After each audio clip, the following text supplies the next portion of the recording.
मुर्दाबाद मुर्दाबाद मुर्दाबाद। नगर परिषद घोटाला मुर्दाबाद मुर्दाबाद मुर्दाबाद। घोटाला मुर्दाबाद मुर्दाबाद मुर्दाबाद। शराब घोटाला मुर्दाबाद मुर्दाबाद मुर्दाबाद मुर्दाबाद। धान घोटाला मुर्दाबाद मुर्दाबाद। कार मुर्दाबाद मुर्दाबाद मुर्दाबाद। घोटालों की सरदार सरकार मुर्दाबाद मुर्दाबाद मुर्दाबाद। भिवानी नगर परिषद के चोरों का मुर्दाबाद मुर्दाबाद। बीजेपी जेजेपी गठबंधन सरकार भिवानी नगर परिषद के चोरों को गिरफ्तार करो भिवानी के चोरों को गिरफ्तार करो भिवानी के लुटेरों को गिरफ्तार करो गिरफ्तार करो भिवानी के लुटेरों को गिरफ्तार करो नगर परिषद के चोरों को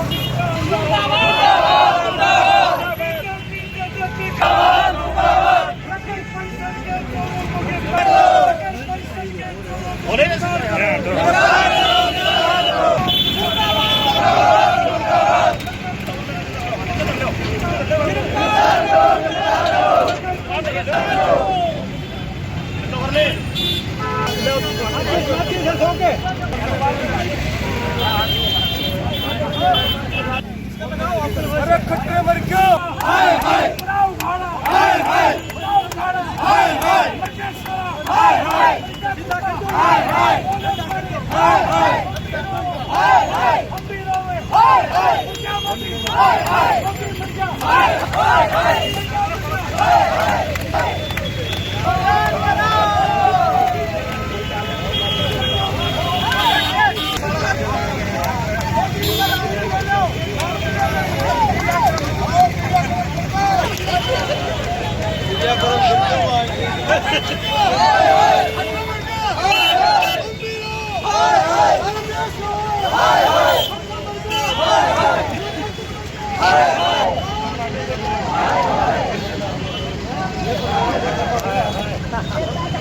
करोड़ों रुपए की रकम तो निश्चित रूप से है, लेकिन ये सब तो जांच का विषय है। मैं नहीं बता पाऊंगा कि एग्जैक्ट कितना है और कौन कौन लोग संलिप्त हैं। अंदेशा ये है कि जो सीनियर लीडर्स हैं भारतीय जनता पार्टी के, शासन करने वाली पार्टी के, उन लोगों के भी शामिल होने का संदेह पूरे भिवानी शहर के लोगों को है। इसीलिए लोग मांग करते हैं कि किसी निष्पक्ष एजेंसी से, प्रतिष्ठित एजेंसी से, जिस एजेंसी की एक क्रेडिबिलिटी हो, उससे जांच होनी चाहिए। इससे बड़ा दुर्भाग्य क्या होगा कि हरियाणा सरकार में जितने भी भ्रष्टाचार के घोटाले हुए हैं उनकी जांच वो किसी तरह इस तरह से कराना चाहती है कि घोटाले साबित ना हो पाएँ। मैं स्पष्ट तौर पर कहना चाहता हूँ, जिस तरह से किसी जज के यहाँ पे उसके रिश्तेदार का या परिचित का अगर मुकदमा आता है तो या तो जज अपना कोर्ट चेंज कर लेता है या मुकदमा किसी दूसरे कोर्ट में स्थानांतरित कर लेता है। मुख्य रूप से जिस व्यक्ति का नाम आरोपी की लिस्ट में आ रहा है उसका भाई एक पुलिस का बड़ा ऑफिसर है। स्वाभाविक है कि जांच होने का पूरा प्रभावित होने का अंदेशा है।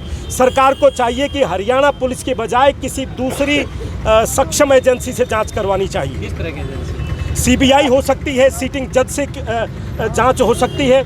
और बड़ा देश का दुर्भाग्य है, प्रदेश का दुर्भाग्य है कि भारतीय जनता पार्टी सत्ता में आने से पूर्व पार्टी विद डिफरेंस अपने आप को बताती थी, जीरो टॉलरेंस की बात करती थी भ्रष्टाचार पर। भारतीय जनता पार्टी के सरकार के गठन के पश्चात रोज नित रोज घोटाले हो रहे हैं। अपने रिकॉर्ड बना रहे हैं, अपने रिकॉर्ड तोड़ रहे हैं। पेपर लीक घोटाला हुआ, पिछले दिनों एक बहुत बड़ा ऑफिसर एचसीएस की भर्ती में नागर गिरफ्तार हुआ।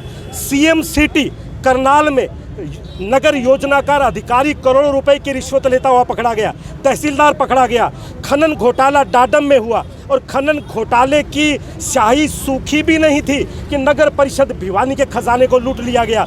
और ये मात्र खजाने की लूट नहीं है, खजाना प्रदेश के लोगों को, भिवानी के वासियों का था।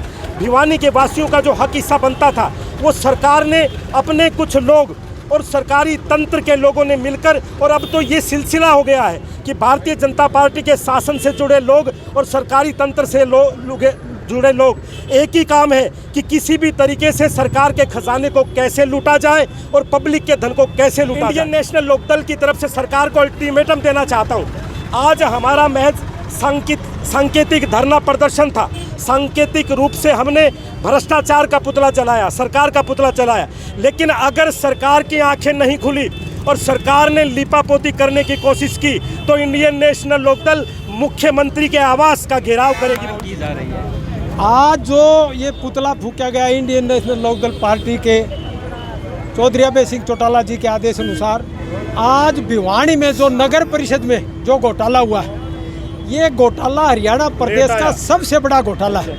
और इसी घोटाले की जांच को मांग को लेते हुए इंडियन नेशनल लोकदल ने आज नेहरू पार्क में हमारे सारे के सारे इंडियन नेशनल लोकदल के पूर्व विधायक गौरा साहब हो, हमारे जिला अध्यक्ष भाई रवि जी, चेयरमैन साहब और ये जितनी भी पूरी टीम आज एकत्रित होकर के इस गूंगी बहरी सरकार को चेताने के लिए, ये ताकि इनके जूं तक रहेंगी नहीं अब तक, तो हमने इनको चेताने के जगाने के लिए ये प्रदर्शन किया है। और हमने इस प्रदर्शन और इस पुतले के जो आज जलाया है, इसके माध्यम से ये संदेश देना चाहते हैं हरियाणा प्रदेश की ये गूंगा बहरी जो सरकार बैठी है और जो भिवानी के जो नगर परिषद भिवानी की जनता का जो गाढ़े खून पसीने की कमाई को जो हरियाणा प्रदेश के मंत्री और मुख्यमंत्री तक जो गई है, उन पैसे का हिसाब मांगने के लिए आज भिवानी की जनता का हर नागरिक जागरूक हो चुका है। क्योंकि ये भ्रष्टाचार आज भिवानी के हर नागरिक जिससे प्रभावित है, हर नागरिक की जेब से पैसा निकाला गया है। आज भिवानी छोटी काशी का हर नागरिक ये मांग करता है जल्दी से जल्दी इसकी जांच की जाए और दोषियों के खिलाफ कार्रवाई करके उनको सलाखों के बीच में भेजें। किस तरह का घोटाला सामने आया? अब ये देखो, हैरानी की बात यह है आज तक नगर परिषद में 28 लाख का तो इस प्रकार का बिल है जिसमें जाएंगी एक अच्छी बनियान खरीदी गई है। चड्डी मेरे को ये बताओ, क्योंकि हमारे पास नगर अंडर गवर्नमेंट ये जो अंडरवियर हमारी नगर परिषद में फायर ब्रिगेड के कर्मचारियों की हम ड्रेस तो सिलवाते हैं, जूते दिलवाते हैं, लेकिन अंडरवियर का कर्मचारियों का ये पहला इतिहास में हरियाणा प्रदेश में नहीं पूरे भारतवर्ष में ये पहला इस तरह का घोटाला है तो उनके नाम से किया गया है। इसकी जांच होनी चाहिए। और जिस फर्म के ये सखी कंगन प्लेस जिसके नाम से ये बिल कटा है, उनके खिलाफ ये, क्योंकि उनके भी हरियाणा के जो बहुत बड़े मंत्री हैं उनके स्टार जुड़े हुए हैं, उन तक ये पैसे पूछे हैं। इनके खिलाफ जल्दी से जल्दी जांच करके इनको हालात में अंदर भ्रष्टाचार को रोकने के लिए बीजेपी और जेजेपी सरकार भ्रष्टाचार की जननी है और बीजेपी जेजेपी सरकार की स्थापना इसी आधार पर हुई थी कि हम पारदर्शिता का प्रशासन देंगे, भ्रष्टाचार रहित प्रशासन देंगे। लेकिन सबसे ज़्यादा अगर घोटाले हुए हैं तो बीजेपी जेजेपी हरियाणा प्रदेश में इनकी सरकार में हुए हैं। हम इंडियन नेशनल लोकदल पार्टी की तरफ से मांग करते हैं कि नगर परिषद में जो घोटाला हुआ है उसकी निष्पक्ष जांच की जाए और दोषियों को सजा दी जाए। करोड़ का घोटाला हो सकता है, वो सारा जांच का विषय है, जांच करने के बाद पता लगेगा। लेकिन ये निश्चित है कि घोटाला हुआ है, बहुत बड़ा घोटाला हुआ है।